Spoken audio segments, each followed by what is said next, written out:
both Corvette drivers, and also there's a third car in there.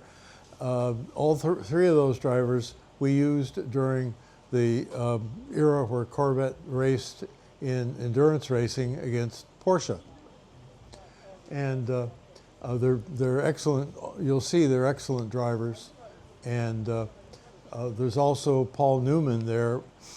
Paul Newman is driving a Lotus Turbo Esprit, and he's very competitive.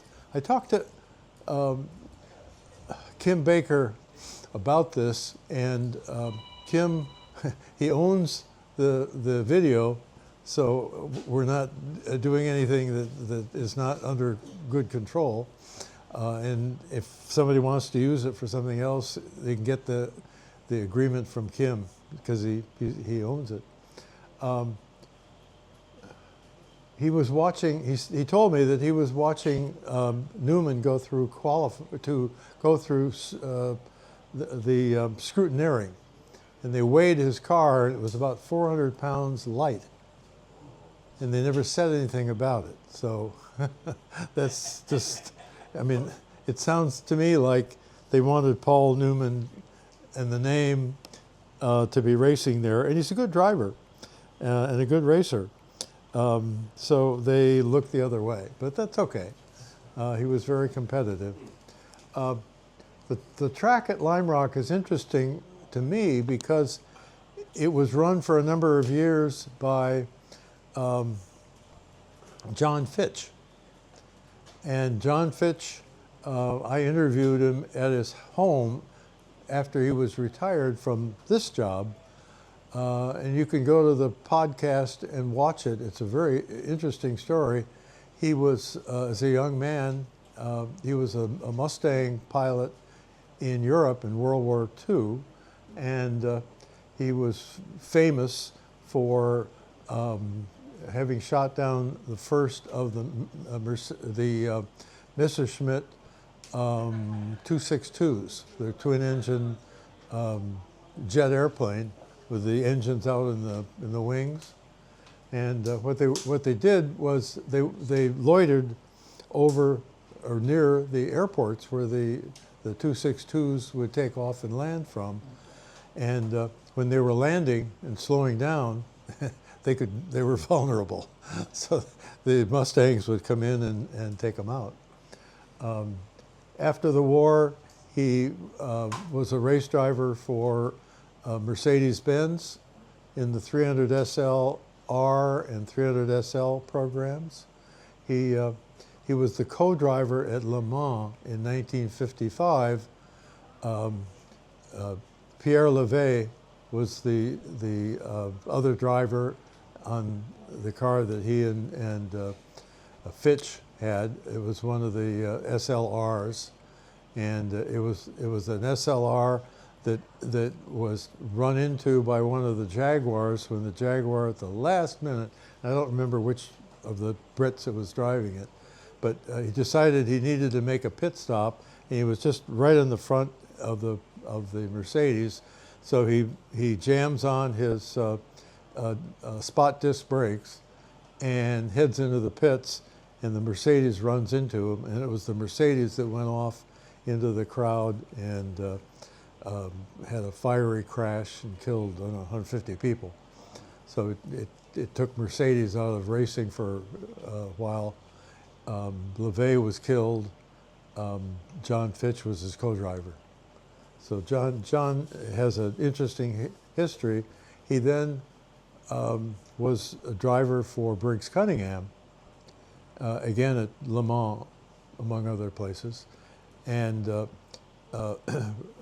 when Ed Cole, president of, at the time he was the general manager or chief engineer, I'm not sure which, of Chevrolet, and Duntov, Zora Duntov, had just demonstrated that with a V8 engine you could take one of those early Corvettes, it looked like a 56 without a windshield, but with just a little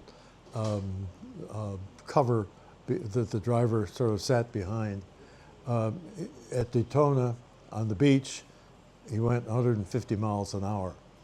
And that got Ed Cole all excited, and he wanted to go racing. And what's the next race? Well, it was Sebring, 12 hours Sebring. So Sebring was only about 2 months away, and Duntov knew better than to try to take these Corvettes that were still relatively unreliable to Sebring and run the 12-hour. And he wanted nothing of that. But Ed Cole, it was one of those guys that does not take no for an answer. And he called Briggs Cunningham, and Briggs brought John Fitch with him, and they had a meeting in Cole's office and decided what they were going to do. And Fitch raised his hand. It was his mistake.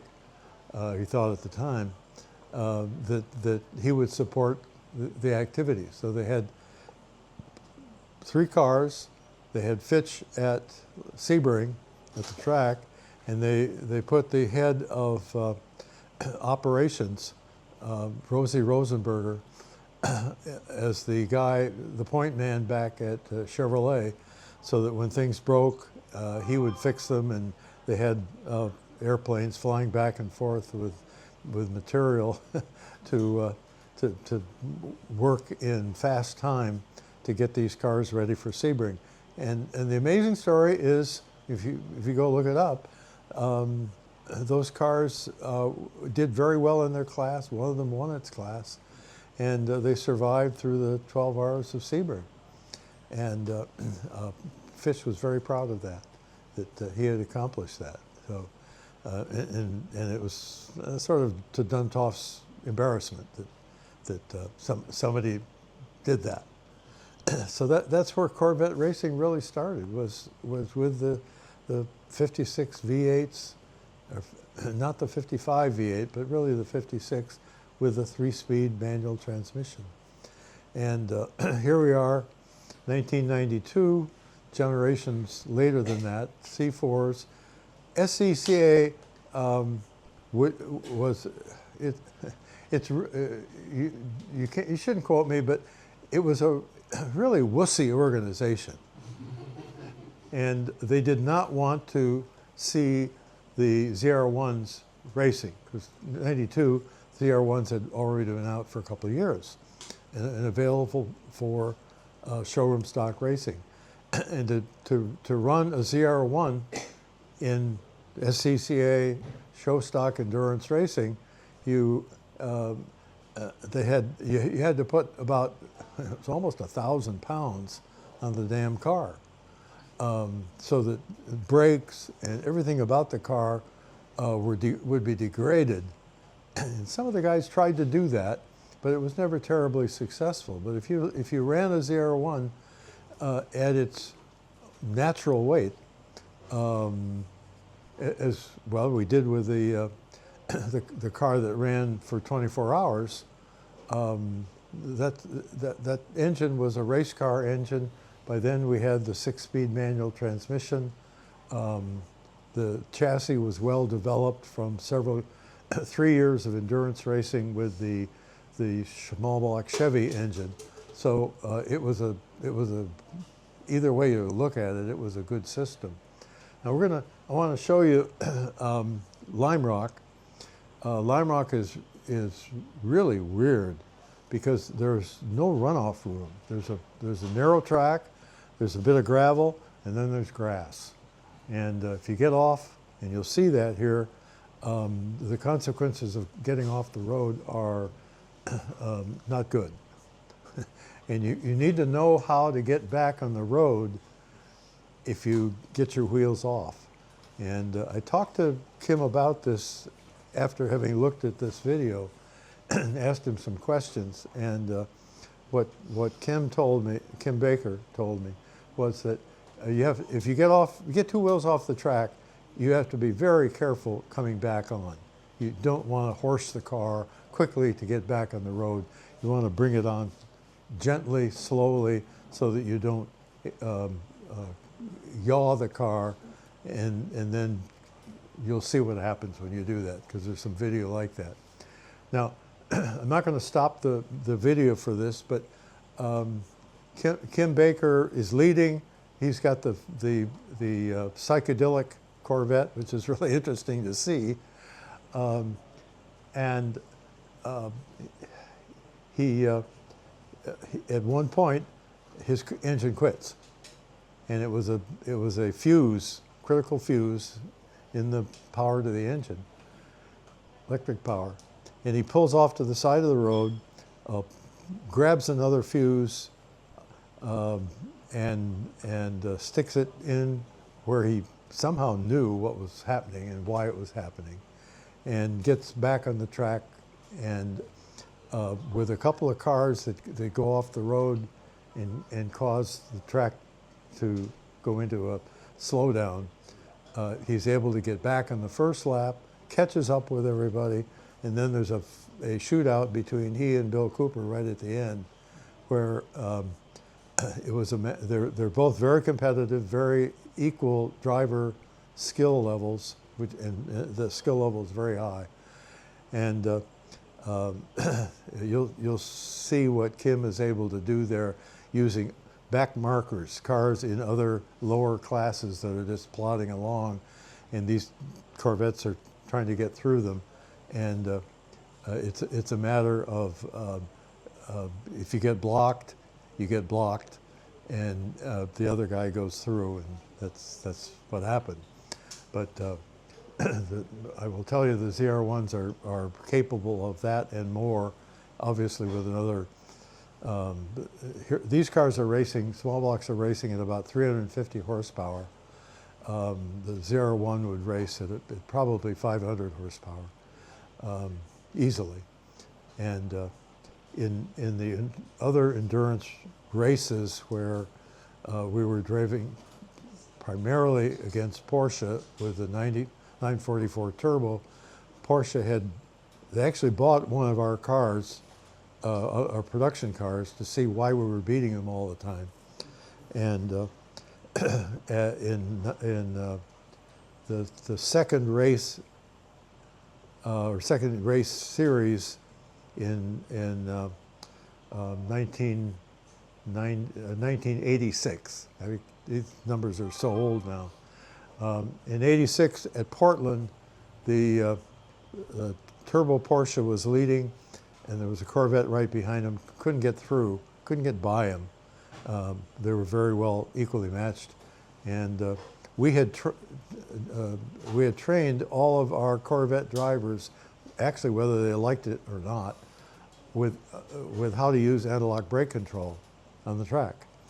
And so it started to rain, and rain comes over a track, and there's some area of the track that's wet first, and you've been driving the dry track out here, and all of a sudden you come into this wet piece of road, and in this case the Porsche went spinning off in a turn. The Corvette right behind him was able to use the signal of a car spinning in front of him, and his own skill now with analog brakes, get slowed down enough that he could get through the turn, and went on to win the race. So for 3 years, we won all the races. And SCCA ultimately threw us out, and they threw Porsche out, I guess, for not ever winning. Yeah.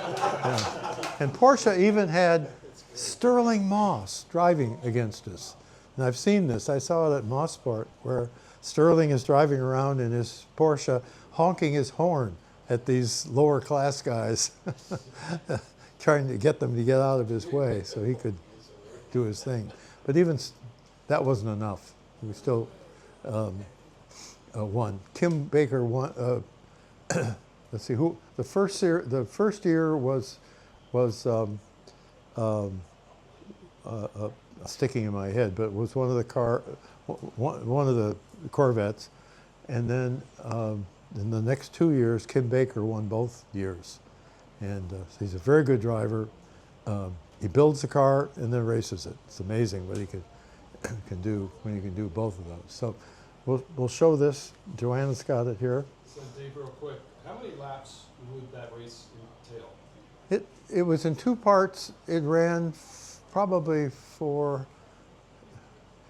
I think it was a half an hour each half of the race, but I'm not real sure of that. Yeah. So he caught up in a pretty quick amount of time, given a number of laps in the race. Yeah. Yeah, it goes pretty quick. Yeah. So go ahead, Joanna.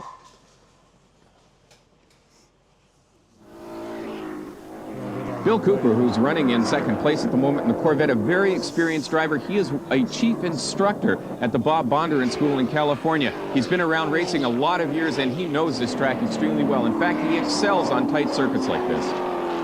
He has instructed a lot of the celebrities through the years, and one of the guys he worked with was Paul Newman. He worked with Paul quite a bit. Every year there is a celebrity race before the Long Beach Grand Prix in California. Bill Cooper is one of the chief instructors, teaches all those TV stars how to get around the circuit fast. Here comes Kim Baker now into turn one, heavy on the brakes. Behind him, Cooper. Newman seems to have closed the gap a little bit with his Lotus. Good four-way fight. Just 5 cars in Class A dicing today.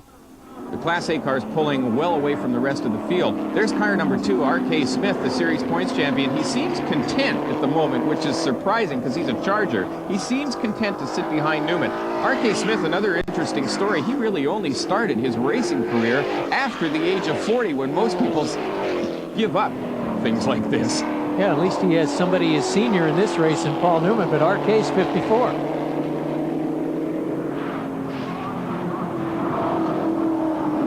The car's almost bottoming out at the bottom of that hill. You can actually see the tires rubbing up against the bodywork. The camera angle doesn't show how steep that hill is. You feel your stomach riding all the way up to your throat, and you jam the brakes on, and a dash down the front straightaway into turn one. It's almost a 90-degree right-hander. It is, in fact, a double apex hairpin. The Class A cars have the top 4 spots, and then it's Tom Nastasi, Jeff Kingery, and Paul Chater welcoming you back to Prime Network's coverage of Round 4. It's the SCCA's World Challenge, and right here at Lime Rock Park, it's Corvette and Lotus battling for the Class A and the overall lead. And Corvette's running first and second. We've got Kim Baker in car number 9 out front, followed by Bill Cooper. That's number 2, R.K. Smith, running in 4th spot. That's 3 Corvettes in the top 4 places. And in the midst of all of that is a Lotus Esprit Turbo number 11, driven by actor Paul Newman.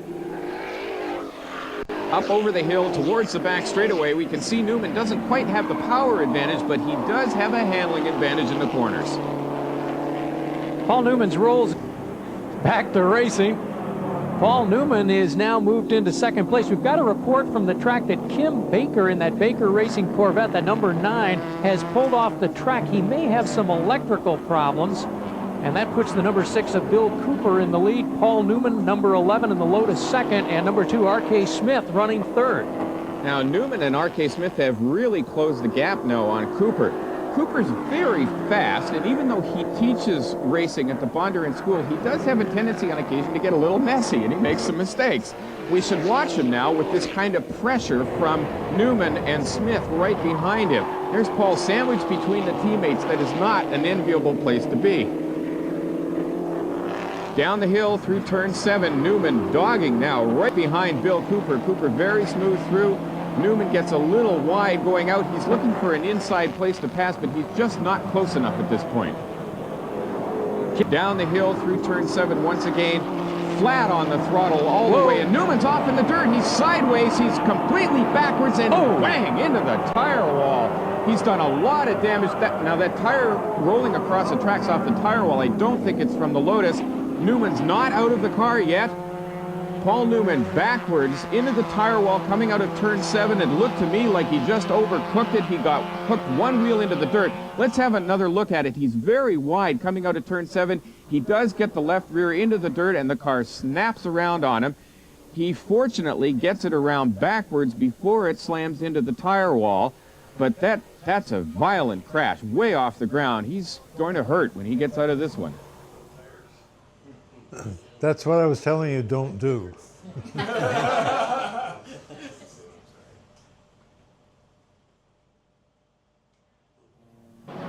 Welcome back to the SCCA World Challenge. It's round 4 from Lime Rock in Connecticut. Paul Newman, as you saw, okay. His car, not so, and so Newman is out of the race. Our pole sitter right there in that number 9 Corvette, Kim Baker, apparently fixed whatever was wrong out on the track.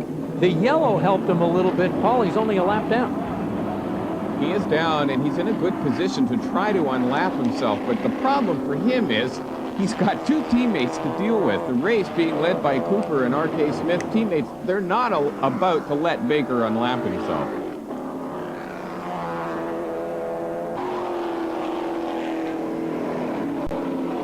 There's the plunge down the hill under the bridge into turn number 7. And there are the leaders, Bill Cooper in car number 6, the Corvette out front, R.K. Smith behind him, number 2. And there's Kim Baker, a lap down, but running well. He obviously had a minor problem. It probably was something electrical, because if he was able to get out and fix it and get the car running in top form again, it was probably a short. Cooper, car number 6, still out front. That's Kim Baker, number 9. He's a lap down because he was stopped on the circuit. And R.K. Smith in car 2, Cooper's teammate, running in second place, looking very smooth. You can see how those cars track so well into the turn. They're not locking up their wheels. They point in very well into the corners. These Corvettes are really remarkable street machines.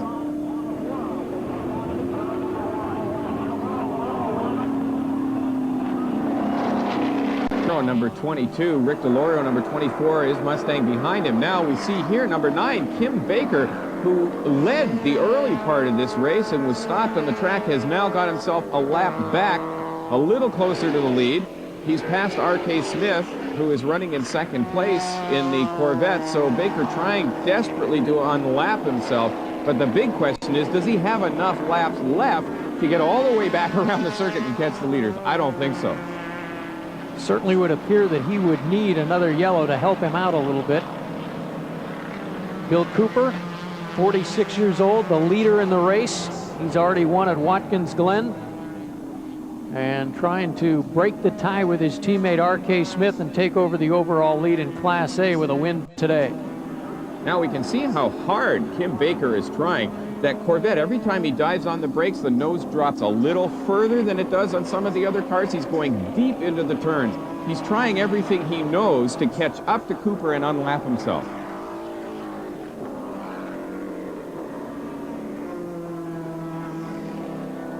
Through turn 3, up the hill onto the back straightaway, you can see how much the cars ride up on their suspension, almost on the edge of being airborne.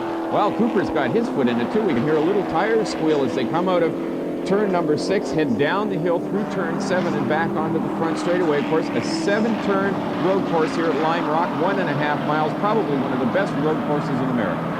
Paul, is there a different strategy in a timed race like this one where you only have an hour to run as opposed to one where you know you have a set number of laps? Well, when you know you only have an hour to run, it's sometimes difficult to gauge the finish of the race. So it's often best to get out into the lead when you can and stay there. You don't want to try to time a pass for the last 2 or 3 laps because you don't know exactly when those laps are going to hit. Kim Baker from Wilbraham, Massachusetts. 38-year-old driver. And really, those three, not much to separate them in terms of ability, in terms of the car's ability. There is Kim Baker in car number 9. He has unlapped himself with the second place car of R.K. Smith. He's now working on Bill Cooper, the leader.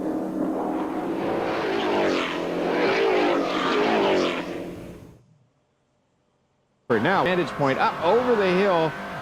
That's also a sickening ride coming up over there. Along the straightaway, this right-hander lightly dabbed the brakes and then hard onto the throttle. Under this bridge, the road just disappears out from under you. And through turn 7, also a quick dab on the brakes to set the car up, swing it all the way out to the left-hand side, down the front straightaway here. This is the fastest portion of the circuit. He moves to the inside to pass a slower car, gets back on line, far left side, down 2 gears and into turn number 1. So slower Honda Prelude going into turn 1.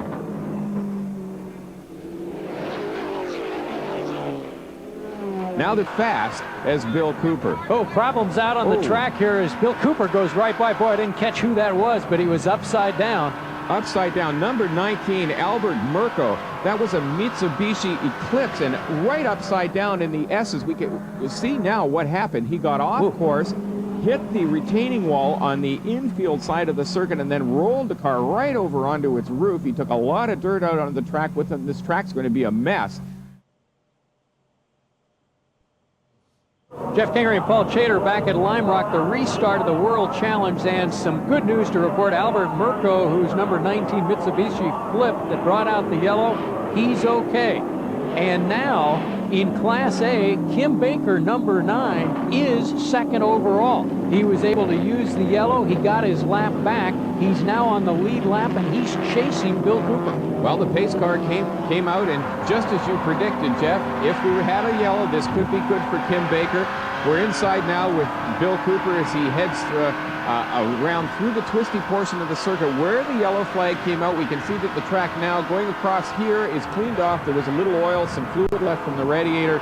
They've cleaned that up, and Cooper has his foot hard in it because when he looks in the mirror, he sees Kim Baker, and he knows he's on the same lap. Now look at R.K. Smith, the third car in the picture, the other die-line Corvette, running in third spot still, but he is really pushing hard. He's using every inch of road and then some, kicking up dirt through almost every corner. That yellow helped Kim Baker, got him back on the lead lap, able to close up. It's also helping everybody here in Class A because they're right at the front of the field, at least for the time being, and with time running down in the race, they don't have to worry about any of the slower cars. And the traffic has been a problem throughout this race because of the speed differential, but the 3 Class A cars now running 1, 2, 3 well ahead of the rest of the pack. Look at R.K. Smith again. 2 wheels in the dirt. He should be careful. That's what sent Paul Newman into the tire wall in the early stages of this race. Paul Newman had the fastest qualifying speed, and wow, now RK missed his braking point heading into turn 1, trying just a bit too hard, and he went off the edge of the road. Completely under control, though. He didn't lock the wheels up, but he did miss his braking point, and that's allowed the front 2 cars, Bill Cooper, his teammate, and Kim Baker, to run away. It didn't cost RK any spots, but it certainly cost him a chance at a win. Kim Baker also trying hard. He's using all the curving. Now this is hard on the tires, but in the later stage of the race, such as this, it's not quite as important. Look at this. Bill Cooper right off the road, 2 wheels into the dirt out of turn 7, down the front straightaway. Now Kim Baker's been able to close the gap significantly because of Cooper's mistake coming out of turn 7. Well, that's a smoke screen that would do any auto chase proud. So he may have speed advantage by the time they get out of turn number 3.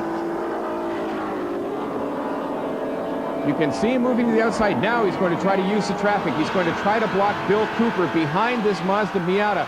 It didn't work, but look at Cooper now facing all this traffic. He doesn't know where to go. He's behind the slower B-Class Camaro, number 22 of Nastasi. He gets right up close. Nastasi puts his hand in the air, waves Cooper through, and he's down into turn number 7.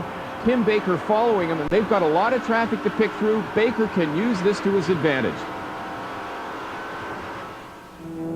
And here we come down the main straightaway, and that's Baker coming to the inside, and he's got him. Beautiful pass. He planned it perfectly. He did use the traffic. He got Cooper offline. He moved well to the inside. Cooper couldn't move over any further, and Kim Baker has got the lead back. It's amazing. When he was a lap down, and we can see he's swinging wide, much wider than Bill Cooper. Okay, you can shut it down now if you want it. Well, for all intent and purposes, that's the race. Yeah. And it shows you when you're racing, never give up, and that you need to learn how to deal with getting off the road, because it happens. And you could see those guys were good at that. I don't know. They're not going that fast. Lime Rock is not that, it's not a 100-mile-an-hour track all the way around, but they're probably hitting 100. We can ask him someday what he was running. Yeah, he would know. Just to confirm, Bill Cooper had a LT5, a ZR-1, right? Well, later on, yeah. Okay, so these were all small block cars. These are small blocks, yes. Okay. Running at about 350 horsepower. Okay. Yeah. And I just tell you that SCCA is really a wussy organization by my standards, and the Corvette ZR-1 should have run at 500 horsepower at its own weight, and it would have been outstanding. Sure. Yeah, it would. and we ran it on all these tracks and also on some of the really high-speed tracks in the U.S., like Talladega. So we know what its capabilities were. We've also run it at Nürburgring and did a lot of damper development with Bilstein on European tracks. So yeah, the car is very well tuned to requirements of running on a racetrack. Dave, I don't know if this is just a wives' tale or what, but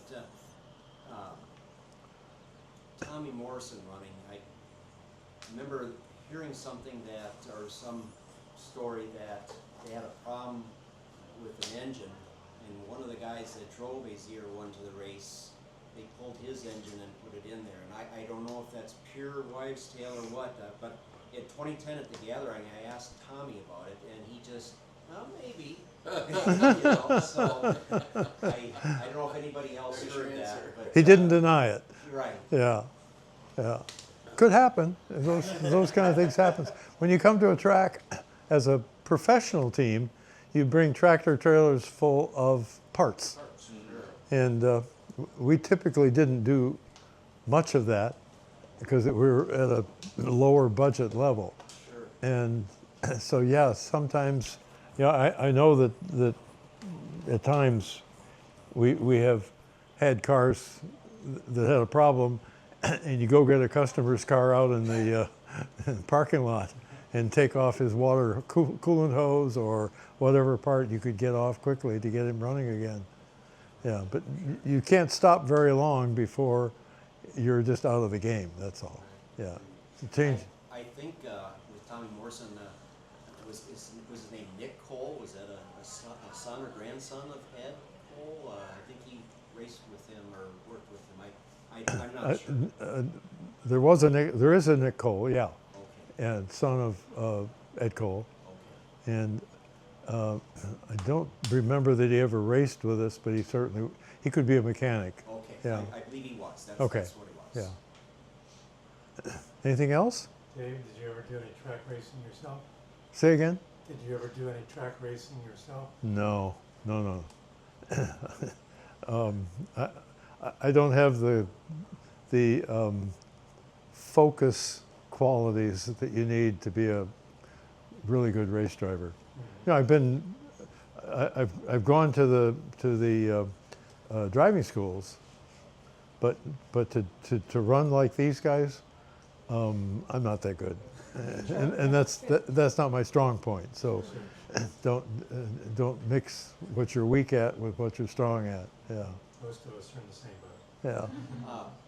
Powell. Yeah. Go I was ahead. just going to ask whether it was Corvette Challenge or SCCA, what was the feedback loop like from the teams to you guys, and was there anything you can remember that was specifically improved because of that? We started with the 85 car, and it was actually my development manager who had just started with us on the 85 car, Doug Robinson, who brought the teams together, and they used our car for like a 24-hour test session, and we had them running the car at race speeds as if it was a real race, and if something happened, we fixed it and went on, and we kept running until we got a clean 24 hours out of the whole thing. So the car was pretty well developed by then. We had developed it also for camber and toe, front and rear issues, so that the car was as manageable and stable on the racetrack as the drivers wanted. And we gave there were several teams by then running Corvettes, and we gave all the teams the background information on what to do and how to do it, and parts that they might have needed that were not readily available yet as production parts, but still production, we handed out. So we were very proactive to make the teams successful. and they did us a great job. And actually, the ZR-1, you guys are the beneficiaries ultimately of that, because the car that you got starting in late '89 as '90s, it was the beneficiary of those 3 years of endurance racing. And endurance racing is totally unlike testing at the proving grounds. Testing at the proving grounds is like, well, again, it comes back to just, it's brutal testing, but it doesn't get at the issues, the thermal issues, all the other things that go on in a car that you need to deal with when it's running an endurance race and has to be able to go steady state. You know, 1 lap is a lot different than running 10 laps, different than running 100 laps, where you're now steady state with the car. Another question? Did we get it all? Okay, there will be a test at the end. All right, I'll throw one out if nobody else has anything. Pardon? I said I'll ask if nobody else has anything else. Okay. So there were all these rumors on the Gen 3 of the LT5 and the ZR-1. I mean, we've read the books, but like, what would you have liked to have seen if that came to production before the C5s and the LS1s? Well, the C5 was supposed to come a year earlier, and they had an aluminum engine for it that solved a lot of the problems with the old iron block engine. It would have been a great engine running at 475 to 500 horsepower just out of the box. But ultimately, the pushrod engines were able to achieve those kind of performance levels. And they do it to some extent with more displacement, but even at constant displacement, you can get a lot more out of a 2-valve engine than they were getting.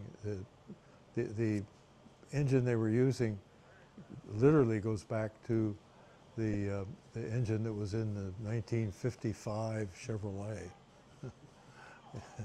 So it was a light-duty engine, it was more powerful than the Stove-Bolt 6s. It was a pressurized crank and crank engine, but it saw development over those intervening years that got it up to where we were able to run it very successfully at those kind of levels and compete. Yeah. Anything else? Out of curiosity, Yeah. who originated the idea to create the ZR-1?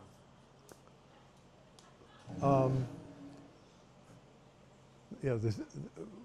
Before the ZR-1, we had turbo cars, small block V8s, turbocharged, and those were running at probably 600 horsepower.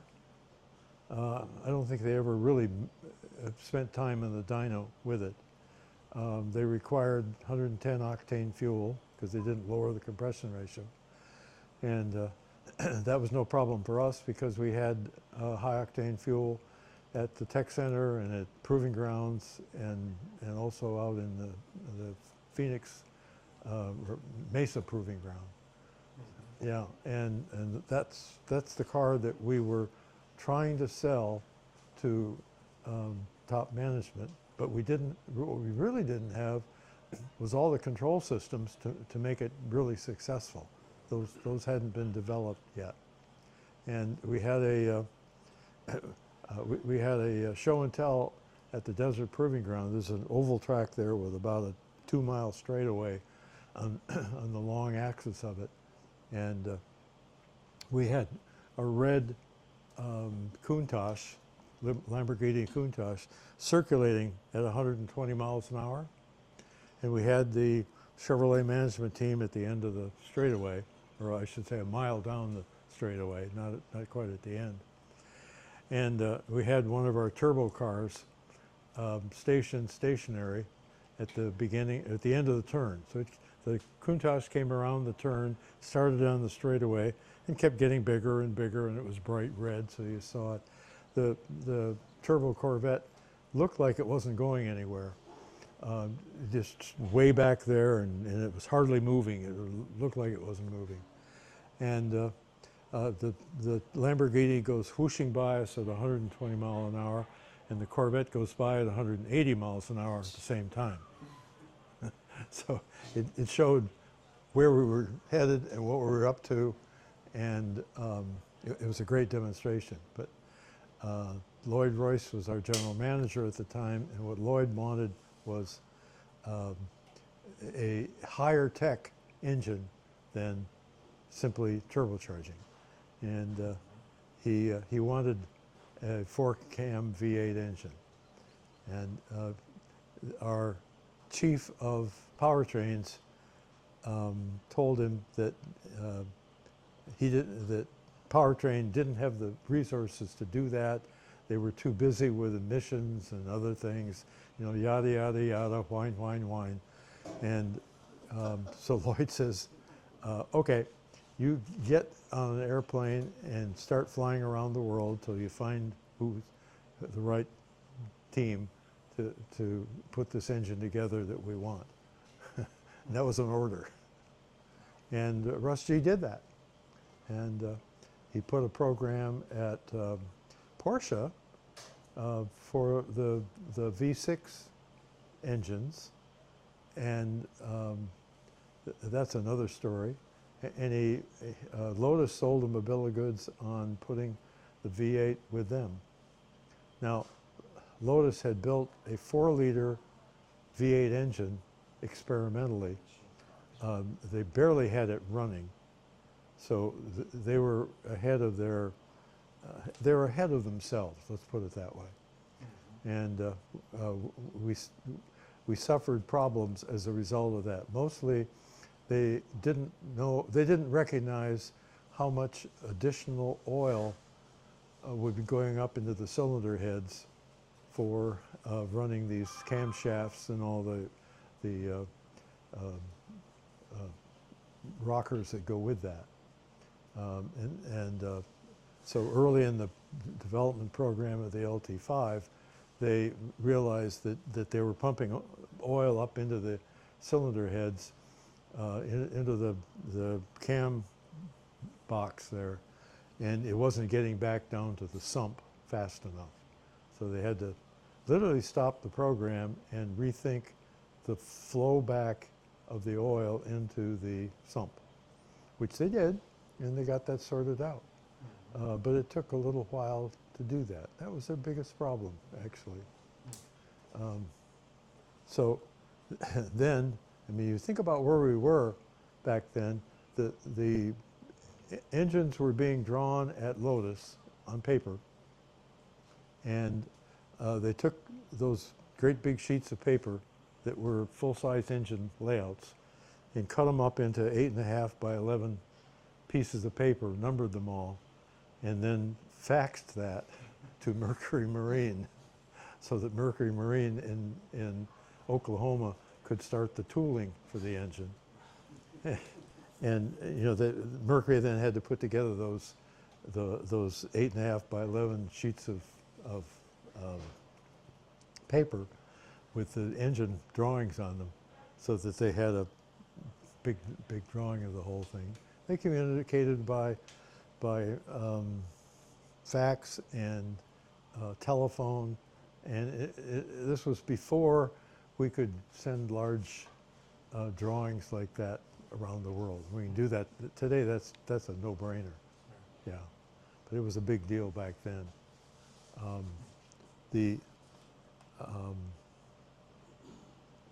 Yeah, that's all I'll say about that. Say, Dave, to keep adding to your story, the story is many times told wrong, I think, in the magazines that GM went to Lotus because they had, at the time, acquired them, but that was not the case. As you said, who in the world can do this? Yeah, well, And, it was incidental, yeah. That's right. Yeah. Although they did a good job. And the team at Lotus, design team, was unique. I didn't know until later when Tony Rudd told me this story privately, so don't pass it on, right? They had been working on an engine for Formula One, when Formula One was V6s. And the Formula One teams could run, they could qualify at 1,000 horsepower, but they didn't have the cooling to keep the engine under thermal management for more than a lap. So they had to reduce the output of the engine to about 750 horsepower, reduce the boost, to, in order to save it to be able to run the race. So Tony Rudd, who's the chief engineer of Lotus, sold one of the Formula One teams on the idea of using an axial flow turbine, or compressor, I should say. And Lotus went to their friends at Rolls-Royce to get that.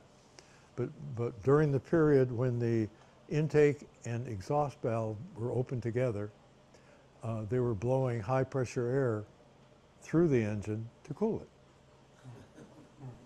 it. In addition to, you know, the water cooling and oil cooling that was also going on. So they had done a single cylinder engine.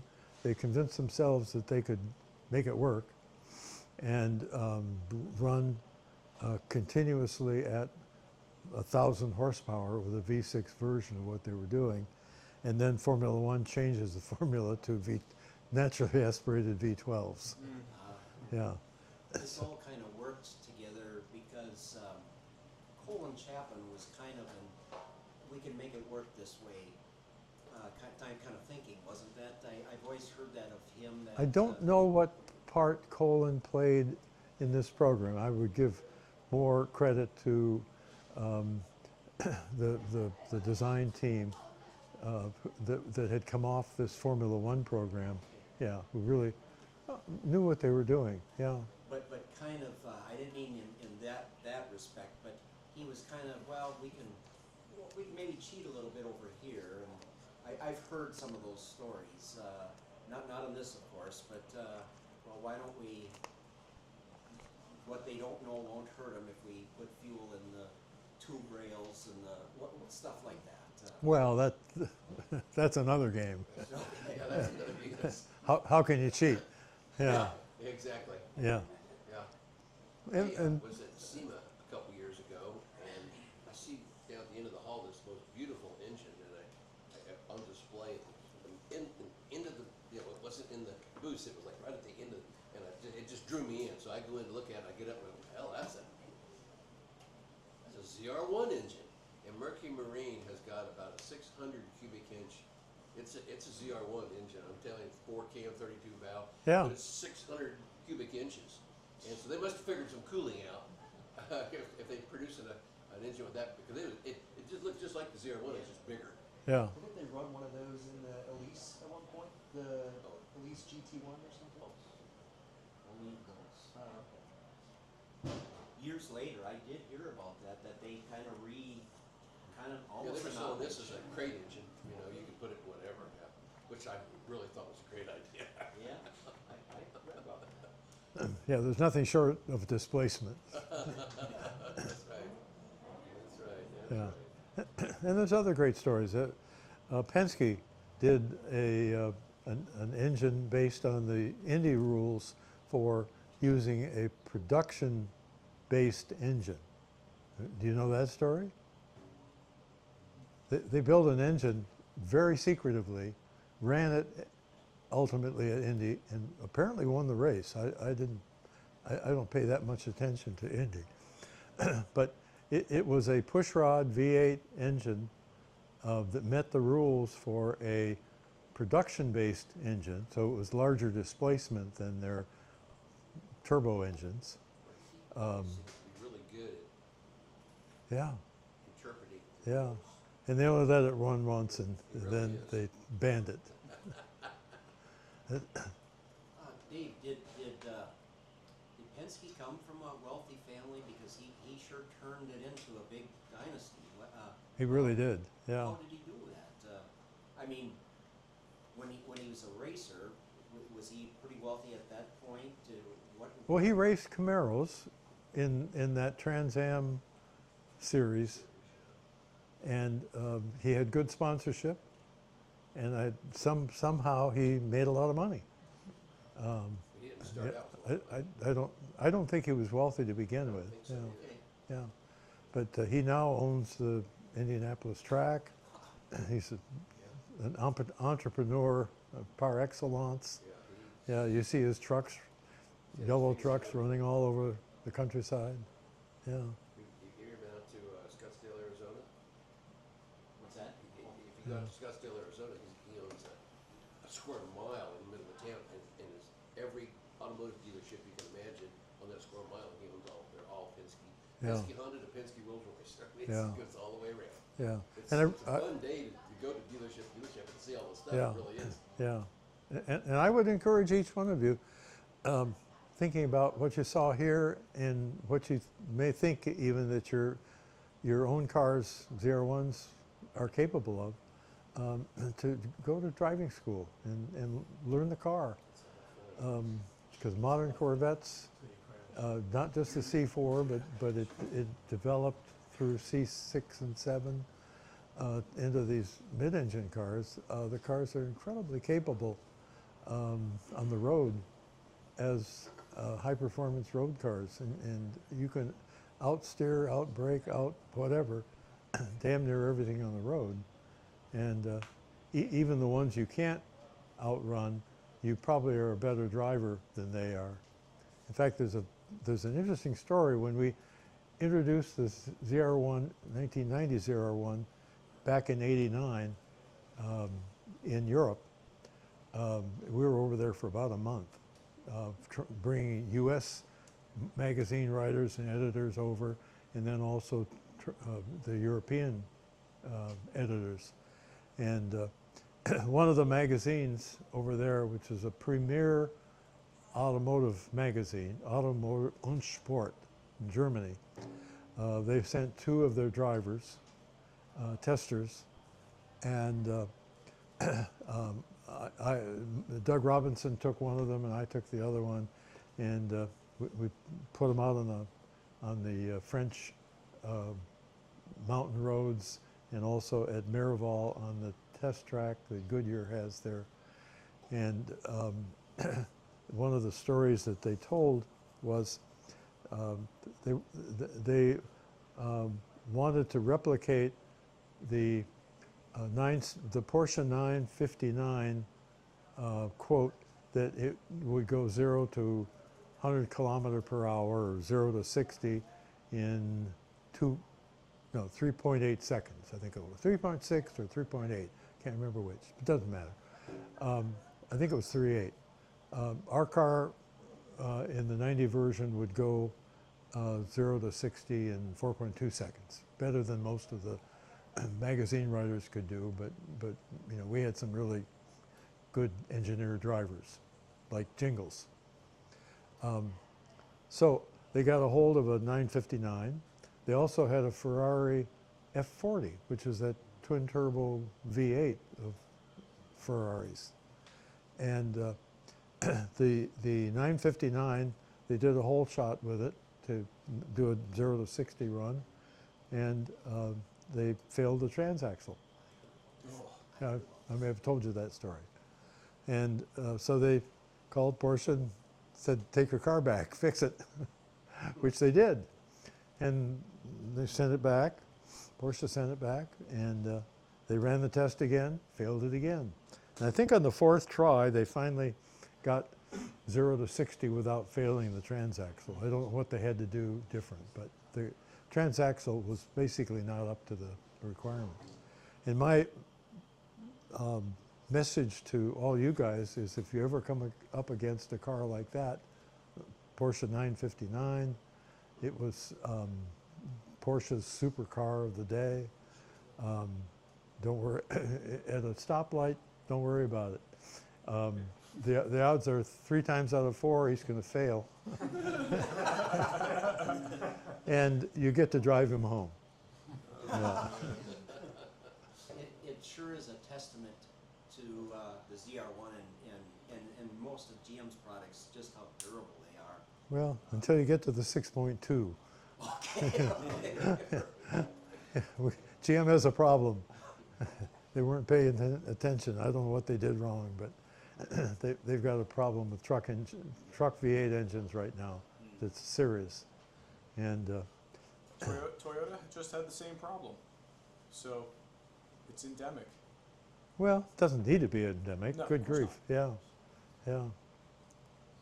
And they blame controls. They blame this fuel shut off control system for it.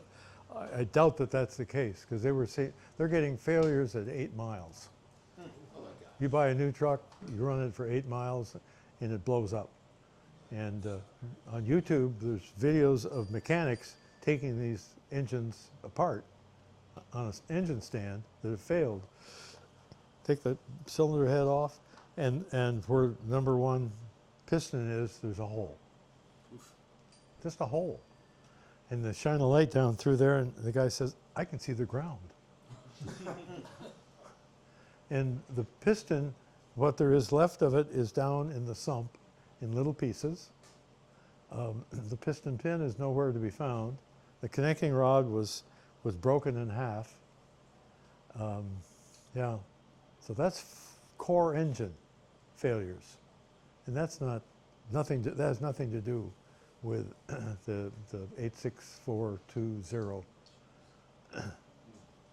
Yeah. So they got a problem. They weren't paying attention. That's, I think, the fundamental of it. And we paid attention to everything that went on. So we know what happened, and we dealt with it post haste. Say, Dave, not to hold you up anymore, but you know, nowadays horsepower increases another 200 there, here or there. It's almost commonplace. But I was 16 in 1990, and you know, we had 230, 250 horsepower net. Yeah. Yeah, the old days it was gross, but just going to 375 and 405 was just so almost unheard of. And that's kind of what set the stage, wasn't it? I mean, probably the fastest car in 20 years plus, if ever. I mean, well, not ever, but you know, since the Well, no, gas trucks. technology has made it possible. Let's put it that way. And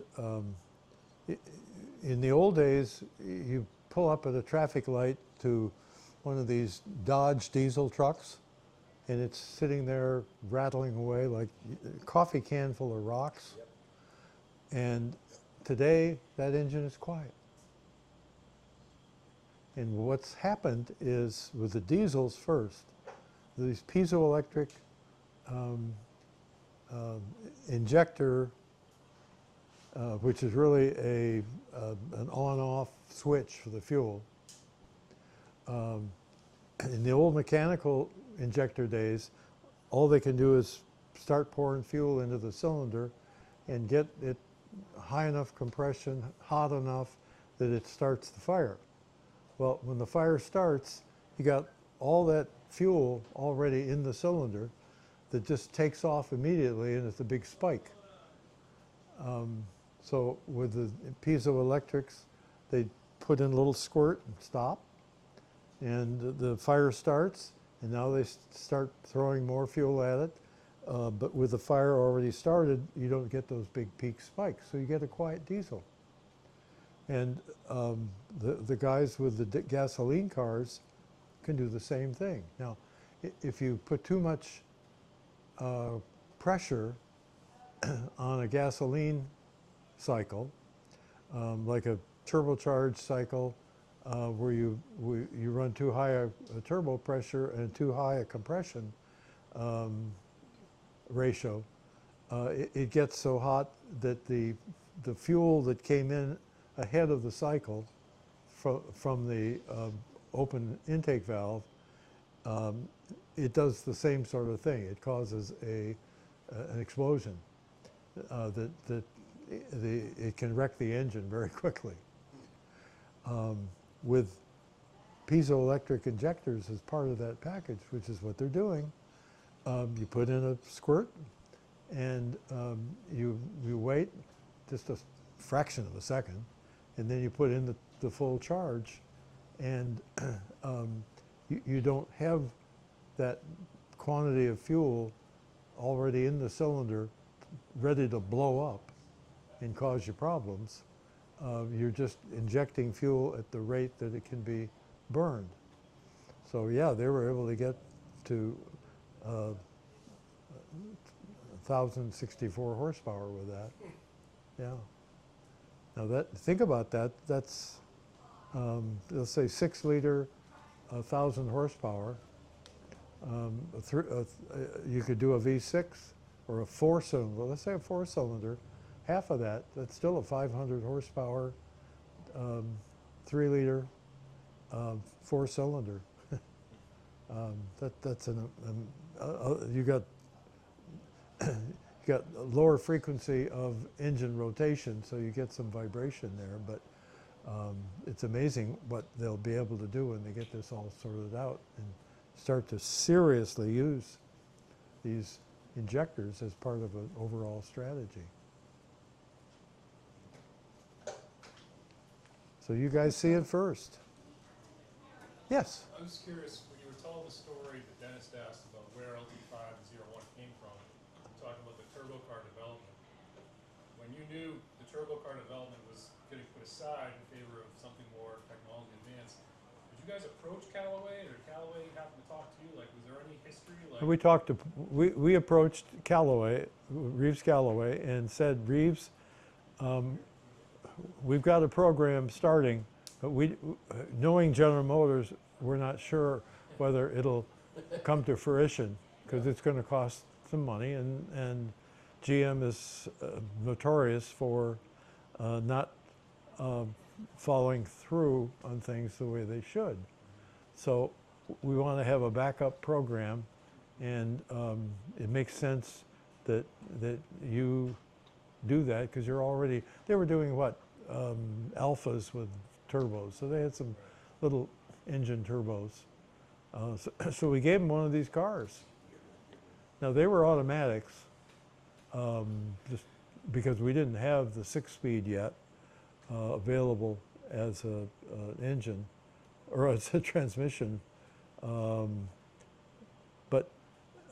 with the automatic, the biggest problem with the automatic was you'd put somebody new in the car and just tell them to step on the gas, which they would do, and the car would take off like a rocket. And it would frighten them. And they'd take their foot out, and the transmission would say, oh, you want to shift right up to 4th gear. And so by about that time, the guy or gal would put their foot back into it again because things had quieted down. And they're right in the middle of a shift, and it was, with that transmission, it was very easy to damage the clutches under those conditions, because you put 600 horsepower back onto that clutch, and it couldn't take it while it was slipping. Now you hope that the 8-speeds are able to do that. In fact, I was told that with the 8-speed, they release one clutch, and while it's releasing, they bring on the other clutch. So there's a period in there where both clutches are active, and the engine is shifting from one speed to the other, and it's just like an automatic for a moment there. And they actually get better acceleration times when they have both clutches slipping at the same time, rather than, when they're locked up, they're locked up. But when they're slipping, they can keep full engine torque going through them. And it gives them quicker times. Say, Brian, I've seen the video that Reeves, and some of you guys probably have seen that, where he talks about how he got a call from Dave McLellan and asked him if he wanted to turbocharge some Corvettes. And according to Reeves, he said, "Does Dolly sleep on her back?" Yes, I would like to do some Corvettes. Yeah.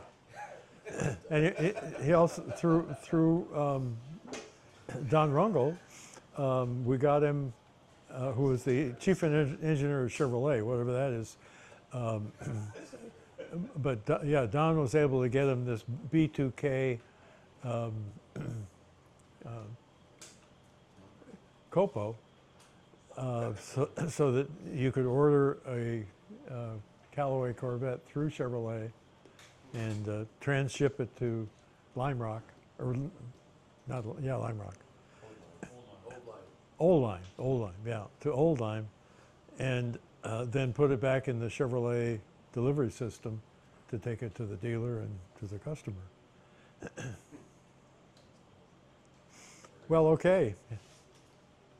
Anything else, or? I'm curious, when you were working with Lotus and Mercruiser to develop the LT5, was GM Team Corvette basically defining requirements for them to meet with the design, the manufacturing of it, or were you actually getting in the weeds with them and kind of collaborating on the design itself? They were thinking and testing of testing to about 50 hours in durability testing. Okay. We told them we really wanted to see 200 hours before we were done. And then they finally got to 200 hours, and they had to go from a single roller chain to a double roller, two roller width chain. They had to sort out that oiling problem. They had problems with lifters and other little things that when they got all done with all that, and they said, okay, we've gone to 200 hours. Is there anything more you want to do? And our engine guy, Jim Miniker, says, yeah, let's go to 500 hours. So they actually had one engine that went all the way to 500. Yeah. I've heard the 200 hour before. I hadn't heard the 500 hour. Yeah. That they've done that. Yeah. That's pretty cool. So when we got to running 24-hour endurance run for FIA, that was for the engine. That's a no-brainer. Yeah. For the driver, it's hard work. It really is, because you're running 180 mile an hour on a very open track at day and night. Yeah. Were those 200-hour tests at constant speed and load, or were you varying the? No, very highly variable. Basically, from the torque peak to the power peak and back, and just up and down through that range. And then they'd shut it down every once in a while just to check oil levels and whatever else, and then back up again. Yeah. Were they simulating gear changes at all? Not with that, no. No, because the engine doesn't care about gear changes. Even when you're power shifting on a drag strip or something like that? Engine doesn't care. Yeah. Interesting. You may care. Yeah, Yeah. exactly. I would think there would be a lot of shock load on The dynamic loads in an engine are so much larger than the combustion loads or almost anything else that when you're up at those high RPMs, the inertial loads that totally dominate. And speed change, minor. Yeah. It may seem abrupt to you, but it's the engine. It doesn't care.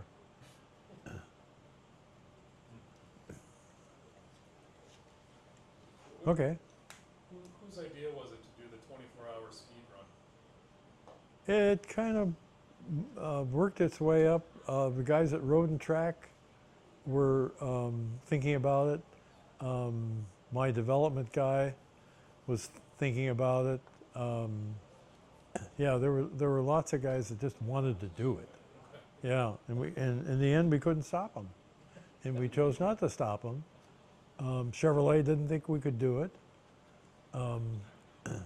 the I didn't realize it at the time, but the head of Chevrolet PR told his general manager that he didn't think we could succeed, and you know, I told him, you know, we had run 500 hours. Good grief! What are you talking about?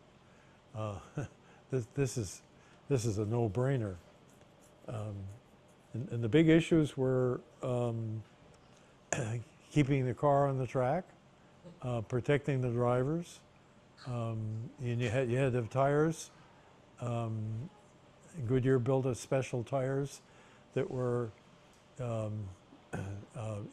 inner tube, those inner tube tires that they used for NASCAR, where the inner tube is not running on the outer tire; it's running free of the outer tire by a little bit.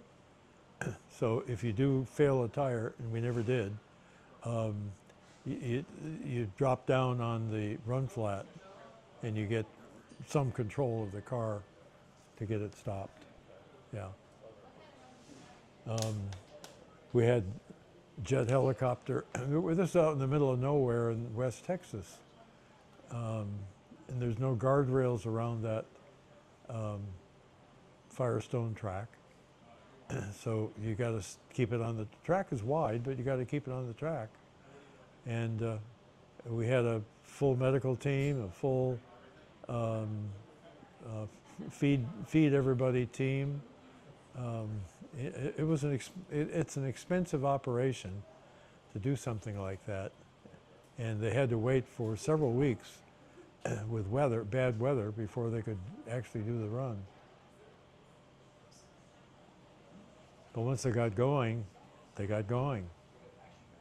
Were those cars, besides safety equipment and such, basically what you buy off the showroom floor? Or, I mean, it just blows my mind that they average 100. That they were going to have to repaint. There was some scratch on it, I don't know. And we just said, well, give it to us. And so fourth is direct. Yeah. And there was a block under the accelerator pedal, so the driver just put his foot on it, and it went 179, 180 right in there, depending on where they were around the track. Yeah.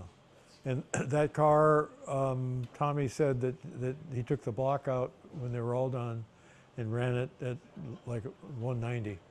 So it was not set up to 190. It was set up to do what they did.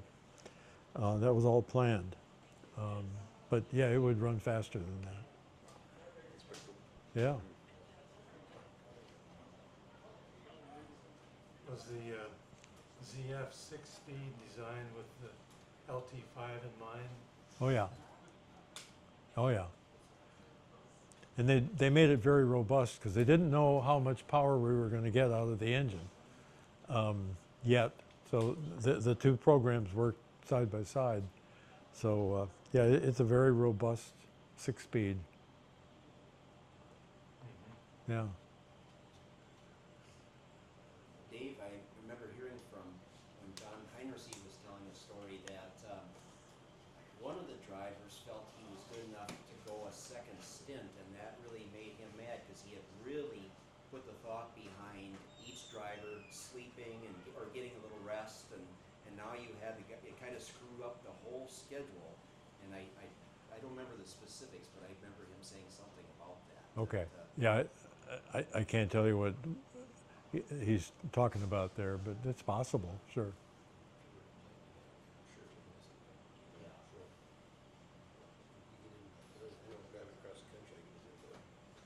Yeah.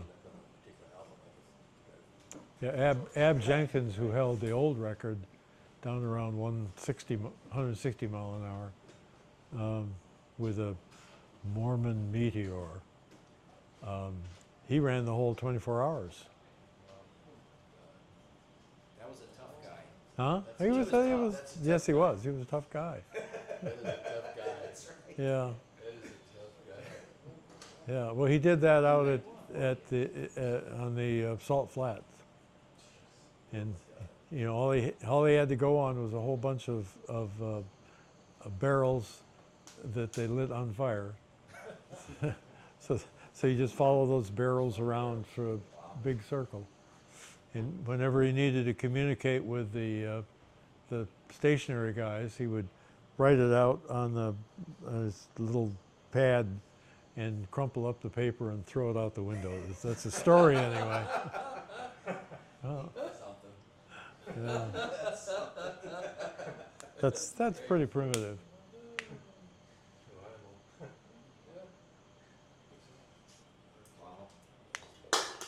Okay. Thank you for your attention.